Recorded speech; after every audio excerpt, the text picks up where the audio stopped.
안녕하십니까. 세력 잡는 크라운입니다. 오늘 같은 경우 이제 신규 상장주 패턴이라고 하면은 패턴이 충분히 될 수 있을 것 같아서, 그래서 요번 같은 경우 제가 뭘 준비를 했냐면은 공모가 이탈 관련해서 좀 말씀을 드릴게요. 이제 최근에 이노스페이스가 첫날부터 상장 첫날부터 공모가를 이탈시켜 버리고 이제 마감을 한 거는 좀 굉장히 오랜만이거든요.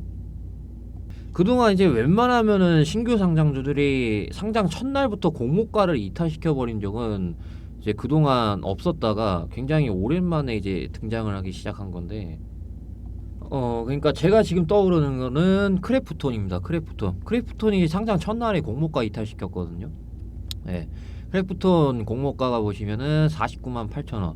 예. 공모가가 이제 49만 8천 원이었는데, 네, 요렇게 아예 종가로도 그렇고 장중에도 그렇고 공모가를 이탈을 시켜버렸었죠.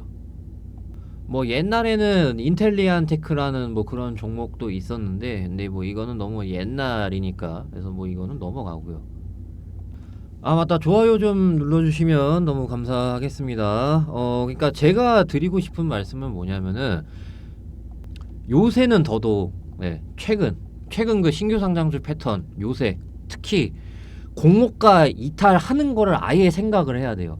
예, 바닥 잡고 싶으신 분들 같은 경우, 신규 상장주에서 바닥을 잡고 싶으신 분들은 공모가 이탈하는 거는 기본으로 깔고 가야 된다라고 생각을 하는 게, 제가 그러한 것들을 이제 좀 말씀을 드릴게요. 특히 이제 여기서도 적자, 올해 1분기가 적자가 나왔냐 아니면은 그 적자가 아니느냐, 예, 그것 따라서 이제 좀 공모가를 한참 이탈할 수도, 그다음에 뭐 살짝만 이탈을 할 수도, 그런 것들이 이제 나눠진단 말이에요. 제가 이제 그런 걸 앞으로 말씀을 드릴 거거든요. 내친 김에 이제 이노스페이스 주가 전망도 좀 말씀을 드리도록 하겠습니다.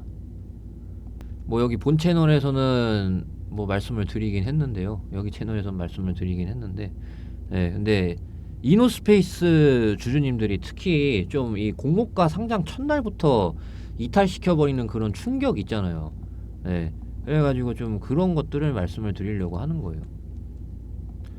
자, 아무튼, 자, 일단 0919라고 여기 이제 요 번호에다가 치면은, 그러니까 여기다가 0919라고 이제 번호를 치면은 기업 분석이라는 이제 칸이 나와요. 거기서 이제 그 스크롤을 이런 식으로 이제 쭉 내리시다 보면은 재무제표를 볼 수가 있습니다. 여기 재무제표에서 이거 이노스페이스인데, 이게 분기 연결 기준으로 했을 때 영업이익 있죠. 영업이익 쪽만 보시면 되는 거예요. 영업이익 쪽으로 했는데 1분기가 적자가 나왔다. 그러면은 바닥 잡고 싶으신 분들 같은 경우 무조건 공모가 이탈한다고 생각을 하고, 그러고 이제 매매에 들어가야 되는 거예요. 예, 이노스페이스만 그런 거 아니고, 그래서 뭐 예를 들어서 가장 최근 것도 이제 챙겨 볼게요. 자, 최근에 HVM 상장했죠. HVM 상장했는데, 얘 이제 보시면은 1분기 적자도 아니었거든요. 1분기 적자도 아니었는데, 근데 얘가 공모가가 여러분들 얼마인지 혹시 기억하고 계시나요? 공모가가 18,000원이었습니다. 18,000원이었는데 지금 12,000원이거든요. 네, 그런 면으로 놓고 봤을 때 공모가 대비해서 거의 지금 반토막 가까이 가고 있는 그런 상황입니다. 자, 그리고 그 뒤로 해서 쭉쭉 볼게요. 네, 시어스 테크놀로지 1분기 보시면은 영업이익 적자인 거를 확인할 수가 있습니다. 시어스 테크놀로지 지금 공모가 이탈 나왔어요. 얘 공모가는 17,000원이었죠. 네. 자, 그 다음에 제가 좀 보여드릴 거가 이제 포스뱅크, 블루엠텍, DS단서, 그다음에 APR 이런 것들이거든요. 제가 왜 그러냐면은, 포스뱅크가 이제 공모가가 18,000원이었잖아요. 공모가가 이제 18,000원이었거든요. 근데 18,000원인데 얘네가 거의 반토막 지금 향해 가고 있죠. 9,300원까지 뺐으니까 거의 반토막이죠. 그래서 얘네가 보시면은 1분기 적자입니다. 자, 그 다음에 블루엠텍을 볼까요? 블루엠텍 최근에 이제 올라가고 있잖아요. 최근 돼서야 이제 비만 치료제 엮여가지고 올라가고 있는데, 블루엠텍 보시면은 얘네가 1,500원까지 뺐어요. 1,500원까지 뺐는데 얘 보시면은 자 1분기 적자인 거를 확인할 수가 있어요. 얘네가 공모가가 이제 얼마였었냐면은 블루엠텍 공모가가 네 19,000원이었죠. 네 보시면은 공모가 대비해서 거의 반토막이 났어요. 얘네는 심지어 공모가 대비해서 많이 올라간 상황이었는데도 이렇게 해버렸죠. 그러니까 제가 말씀드리고 싶은 게 뭐냐면은 1분기 적자 기업들 있잖아요. 신규 상장주들 중에서 공모가 대비 거의 반토막 가격 부근까지 생각을 해야 된다라는 거예요. 이해되시나요? 왜냐하면은 제가 이제 앞으로 그 DS 단석하고 APR 보여드린다고 그랬잖아요. 물론 DS 단석 같은 경우 공모가 10만원 대비해서 엄청 많이 올라갔죠. 네. 근데도 얘네 보시면은 얘네가 그 돈 잘 벌고 있는 기업이거든요. 네. 뭐 물론 여기 작년 1분기 대비해서 이게 좀 아쉽다라고 얘기를 했었는데 돈 잘 벌고 있단 말이에요. 근데도 얘네가 공모가 10만원에서 결국에는 공모가 이탈 시켜버리고 바닥을 다지려고 하고 있거든요. 그 다음에 DS 단속보다 더 돈을 잘 버는 APR. 네, 돈을 더 잘 벌죠. 근데 얘네가 공모가 25만원이었거든요. 근데 공모가를 이탈을 시켜버렸다가 네, 그러고 이제 바닥이 완성이 됐거든요. 이렇게 어느 정도 좀 돈을 벌고 있는 기업들도 공모가 이탈을 시켜버리는 마당에 예, 그렇기 때문에 저는 아무리 모멘텀이 좋아도 1분기 적자 기업들은 어느 정도 그러니까 바닥을 잡고 싶으신 분들 예, 한중 NCS는 뭐예요? 라고 물어보실 수가 있잖아요. 당연히 얘네가 이제 1분기 적자 기업이었고 예, 저는 이거 여기서 얘네들이 바닥 못 만들어 줄 걸로 봐요. 그러니까 이게 돌파가 나올 수는 있겠죠. 돌파가 이제 뭐 예를 들어서 자람 테크놀로지처럼 뭐 이런 식으로 나올 수는 있겠으나 근데 얘네가 결국에는 시간 지나서 이런 식으로 하락이 나왔었거든요. 그래서 한중 NCS가 마침 공모가 3만원 부근에서 멈췄었죠. 그래서 한중 NCS 좀 약간 이런 과정으로 보고 있고 예, 결국에는 바닥이 자리 잡히려면은 저는 어느 정도 공모가 이탈해야 된다라고 생각을 하는 거예요. 한중 NCS. 예, 그 뒤로 얘가 이렇게 올라갔죠. 자람 테크놀로지. 저는 그런 관점으로 보고 있어요. 그래서 신규 상장주 예를 들어서 이런 식으로 완전 바닥 잡고 싶으신 분들 같은 경우 어느 정도 공모가 대비해서 반토막 부근 네.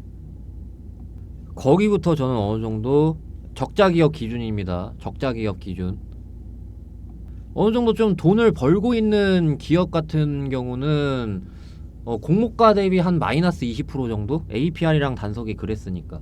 그래서 공모가 대비해서 좀 재볼게요. 뭐 전에 한번 재드린 적이 있기는 있었는데요. 네, 다시 한번 이제 좀 이 기회를 빌어서 좀 재드리면은 얘네가 보시게 되면은 마이너스 15%. 그래서 한 마이너스 10% 정도? 네, 마이너스 10부터 뭐 마이너스 한 30까지 분할 매수. 그런 식으로 좀 말씀을 드리고 싶습니다. 네, 그래서 단석 공모가 10만원이었죠. 공모가 10만원 대비해서 네, 바닥 91,800원. 네, 여기 해서 재면은 네, 얘는 한 마이너스 8% 정도 되네요. 근데 단석 같은 경우는 좀 제외할게요. 이게 좀 있다 보니까. 네, 그래가지고 공모가 대비해서 워낙 많이 올라갔기 때문에 그래서 그러니까 이런 흔적이 있으면은 마이너스 5부터 이런 흔적이 있으면은 공모가 대비해서 마이너스 5%부터 분할이고 근데 이런 흔적 없으면은 그러니까 제가 말씀드리고 싶은 거는 그거죠. 공모가 대비 많이 올라가 보지도 못하고 이렇게 꺾인 것들 그러면 어느 정도 공모가랑 가까워졌잖아요. 단숨에. 네, 그럴 때는 이제 어느 정도 마이너스 10%부터 분할 매수죠. 네, 공모가로부터 마이너스 10% 정도 하락 나왔을 때부터 분할 매수. 네, 이게 이제 어느 정도 1분기에 돈 번 기업들. 근데 이제 적자 기업들은 공모가 대비 한 마이너스 30% 정도. 네, 그래서 다시 정리를 할게요. 네, 중간에 좀 말이 바뀌었으니까. 그래가지고 다시 한번 좀 정리를 하면은 1분기 기준 적자 기업은 마이너스 30%부터 분할. 예. 1분기 적자 기업, 신규 상장주 완전히 바닥 잡고 싶으신 분들은. 근데 이제 1분기에 흑자 기업이다. 예, 그럴 경우에는 마이너스 5%부터 분할 매수. 예, 공모가 대비입니다. 공모가 대비 기준. 고점 대비 기준 말고요. 공모가 대비 기준입니다. 자, 그러면은 이제 이렇게 될 수가 있겠죠. 그러면은 그런 거에 의해서 이노스페이스 그러면 지금부터 분할 매수인가요? 라고 물어보셨을 때, 네, 근데 저는 그 말씀드렸던 대칭 가격대 뭐 여전히 그렇게 보고 있기 때문에 24,000원에서 25,000원, 네, 거기를 보고 있는 거예요. 그리고 공모가가 얘가 43,300원이다 보니까 여기에서 이제 반토막 가격 부근대가 거의 뭐 한 22,000원대거든요. 그러다 보니까 뭐 이런 거 있잖아요. 예를 들어서 이제 제가 24,000원에서 25,000원 얘기를 했었잖아요. 다음 주에서. 그래서 이제 어느 정도 거기서 이제 반등이 나오고 이제 막 뭐 살짝 이탈시켰다가 바닥 자리 잡는 뭐 그러한 경우, 그것까지 제가 생각을 하는 거거든요. 이노스페이스 같은 경우. 뭐 예를 들어서 이제 제가 지금 당장 생각나는 거는 센즈랩입니다. 센즈랩. 네, 이게 바닥이 자리 잡혔다는 건 아닌데, 그러니까 이런 상승이 나와가지고 여기가 바닥으로 생각을 할 수가 있잖아요. 근데 보시면은 이 저점을 살짝 깼어요. 네, 저는 이것까지 생각을 하는 거예요. 그러고 나서 얘가 여기까지 이렇게 상승이 나와줬거든요. 이 상승이 이제 작아 보일 수 있겠지만은 6,570원 대비했을 때 얘가 이제 여기까지 해서 154%가량 올라간 거를 볼 수가 있어요. 이 정도면은 적은 수익은 아니잖아요. 예, 그래서 저는 이런 것까지 생각을 하고 있는 거죠. 이노스페이스 24,000원에서 25,000원에서 이게 나왔을 때 쌍바닥이 지켜지는지 볼 거고, 못 지켜지게 되면은 22,000원대라던가, 네, 이거를 그런 개념으로 보고 있는 거예요. 제가 지금 이노스페이스를. 네, 그래서 오늘 분석 영상 그리고 신규 상장주 패턴, 왜 공모가 한참 이탈하는 것까지 생각을 해야 되는지, 네, 그거 영상 여기까지 하겠습니다. 감사합니다. 크라운이었습니다. 네, 좋아요 이제 깜빡하고 못 누르신 분들 좋아요 좀 눌러주시길 바라겠습니다. 감사합니다.